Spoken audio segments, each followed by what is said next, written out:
Hello everyone, সবাইকে আসসালামু আলাইকুম। সবাই কেমন আছেন? সেদিন গিয়েছিলাম উৎসব সুপার মার্কেটে। তো আমরা বেসিক্যালি গিয়েছিলাম কোরিয়ান রামেনগুলো নেওয়ার জন্য। আমরা কোরিয়ান রামেন যেটা খাই সেদিন সেটা ছিল না।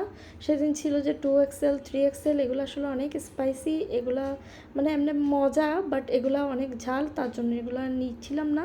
তারপর দেখলাম ওখানে কিমচি রামেন ছিল, এটা কোনো সময় ট্রাই করিনি। তো আমি এটা নিতে চেয়েছিলাম, বাট আমার মেয়ে এটা খাবে না এরকম করছিল। তো ও আসলে এটা নিতে চাচ্ছিলো, তো আমি বলছি এটা নিও না, এটা অনেক ঝাল হবে। তো ও তো আমার কথা শুনছে না, ও একটা নিবে। আমি বলছি আচ্ছা ফার্স্ট টাইম যেহেতু একবার ট্রাই করে দেখি। আমরা প্রত্যেকবার তো মানে যেটা ঝাল না পিঙ্ক কালার ওটাই নিই। তো ওর মতো দেখাদেখি করছিল। তো এদিকে দেখতে দেখতে তোকে আমি বললাম চলো একটু সামনের দিকে যাই, একটু হেঁটে করে দেখি। তো ওখানে দেখলাম বেতের তৈরি অনেক সুন্দর সুন্দর শোপিস ছিল উৎসবে। আর উৎসবের ফুলগুলো কিন্তু অনেক সুন্দর হয়, উৎসবের ফুলের কালেকশনগুলো কিন্তু অনেক ইউনিক, অনেক সুন্দর হয়। আর আমার মেয়ে তো খেলনার ওদিকে চলে গেল, ও তো মানে খেলনা দেখলেই পাগল। আর এদিকে দেখেন কত সুন্দর ওদের ফুলের কালেকশনগুলো, আমার কাছে একটার চেয়ে একটা ফুল সবগুলো সুন্দর লাগছিল।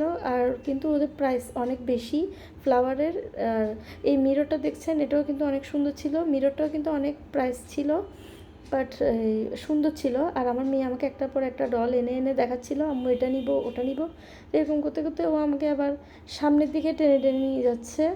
মানে ওর সাথে আমিও খেলনা দেখার জন্য আমাকে দেখাবে এটা সেটা। আর দেখলাম আরও বাচ্চা আরও কয়েকটা ছিল, ওরাও দেখতেছি ওখানে খেলনা নিয়ে দেখাদেখি করতেছিল। আর আমার মেয়ে একটু পরপর একটা একটা এনে এনে আমার হাতে দিচ্ছিল, বলতেছিল আম্মু আমি এটা নিব আমি ওটা নিব। আসলে বাচ্চা মানুষ, বাচ্চাদের কাছে হাজার খেলনা থাকলেও বাচ্চারা মানে যখন যেটা দেখে ওদের কাছে তখনই সেটা সুন্দর লাগে। খেলনা দিয়ে ওদের শখ মেটানো সম্ভব না, ওদের কাছে পুরা ঘর খেলনা থাকলেও খেলনা দিয়ে ওদের শখ কোনোদিন মিটবে না। আচ্ছা যাই হোক, দেখেন এখানে কতগুলো ডল। আর এই বাঘটা, যদি সত্যিকারের বাঘ হতো এতক্ষণ বসে রাখা সম্ভব হতো এটাকে? আচ্ছা অনেক বড় ছিল বাঘটা। আর এই বালিশগুলো আমার কাছে অনেক ভালো লাগে, এগুলো আসলে বিছনার মধ্যে সোফার মধ্যে দিয়ে রাখলে অনেক সুন্দর হয়। তা আমার মেয়েকে বললাম আজকে কোনো খেলনা নিও না, তুমি চলো আমরা একসাথে উপরে ফুড কোর্টে গিয়ে কিছু খাই, যেহেতু অনেক দেরি হয়ে গেছে, আমাদের ক্ষুধা লেগেছে।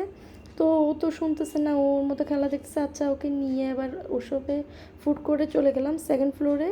তারপর ওখানে গিয়ে আমি কিছু ফুড অর্ডার দিলাম। তো আমি ফার্স্টে ওখানে গিয়ে রিও ক্যাফের যে মানে স্ন্যাক্স কিছু আইটেম রিও ক্যাফে থেকে অর্ডার করেছিলাম। আর বারকোড থেকে একটা ফুচকা প্লেটার অর্ডার করেছিলাম। তো ওটা আসলে পার্সেল নিয়ে যাব বারকোডেরটা, আর রিও ক্যাফেরটা ওখানে খাবো। তো বারকোডেরটা দেখেন চলে এসেছে, বাট রিও ক্যাফেরটা অনেক আগে অর্ডার দিয়েছিলাম, ওটা আসতে এত যে লেট করেছে। তার উপর তো আমাকে এর চেয়েও বেশি ডিসঅ্যাপয়েন্ট করেছে। আমরা মানে যেরকম অর্ডার দিয়েছিলাম সেরকম পাইনি। আমরা যেই মানে স্ন্যাক্সটা কম্বোটা অর্ডার করেছিলাম ওটাতে ফ্রেঞ্চ ফ্রাই ছিল, বার্গার ছিল, আর মানে ক্যাশনার সালাদ ছিল। আর আমাদেরকে কী দিল দেখেন, আমাদের ফ্রেঞ্চ ফ্রাইয়ের পরিবর্তে আমাদেরকে সান চিপস দিয়ে দিছে। আর বার্গারটা এমনি ফ্রেশ ছিল, বাট এত বেশি মজা ছিল না। আর ক্যাশনার সালাদের পরিবর্তে আমাদেরকে নর্মাল একটা এই সালাদ দিয়ে দিল। আচ্ছা ওখান থেকে আবার খেয়ে দিয়ে আমরা আবার নিচে আস্তে আস্তে বের হয়ে যাচ্ছি। তো আপনারা যারা যারা আমার ভিডিওটা দেখেছেন এত কষ্ট করে, সবাইকে অনেক অনেক ধন্যবাদ। তো আজকের জন্য এতটুকুই, দেখা হবে অন্য কোনো সময় অন্য কোনো ভিডিও নিয়ে। তাহলে আল্লাহ হাফেজ।